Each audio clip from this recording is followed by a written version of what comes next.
my mantra is very, very clear. When you're trying to set up something, you should be clear in your mind what is the end goal you're trying to achieve.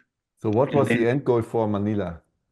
so for end goal for Manila was to drive efficiency, to grow our footprint globally, and to drive innovation for customers, but also give them flexibility and agility to work with the different sets of people who are very, very culturally excited to do different things and are not hesitant to put any blockers to the way to the way they think. So it's very much a comprehensive culture there, which basically falls into the insights of what we call as you know you know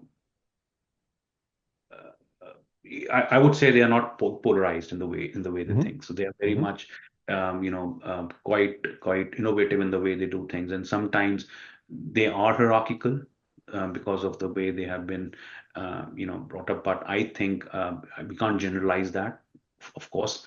But I also think that when you talk to those some of those introverts in those practices, and you try to gain in terms of what they bring to the orchestration, they have a lot to offer.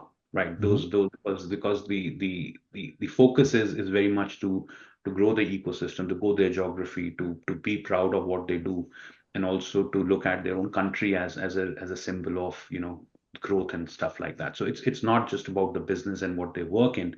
It's also a personal commitment towards the business and their own fungibility in terms of how they are going as a cultural factor grow. So Hmm. that's very important.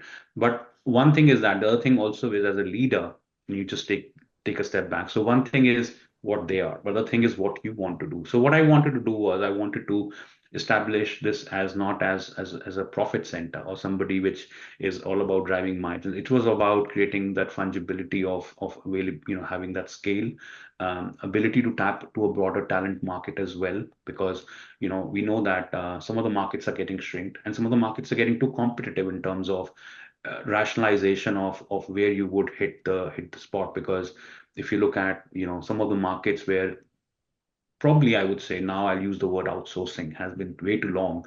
Those markets are getting stagnated in terms of the talent pool itself, and some Yes. of that also then gets into a point where that not to say that they're not as innovative, but I think that if you tap into that talent, you don't see too much of a differential in terms of what that is.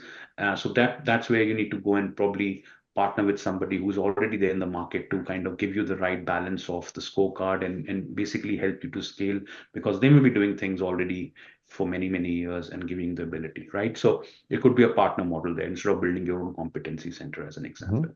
But in But having Manila, said you that, chose to do your own. yeah, exactly. So I think the thing I'm trying to say is as you are driving these practices, not just the Hmm. competency center, the first thing you as a leader to do is to define very clear set of objectives and goals, right? I'll not go into what those goals and objectives could be, but it is very important to focus on what is that you want to get to. It could even be, driving an ability to scale, right? Driving an ability to tap on better talent. It could be ability to just have something to show, or to have a global capability which can help you to drive business in that region also, but you pretty much more effectively. That's number one.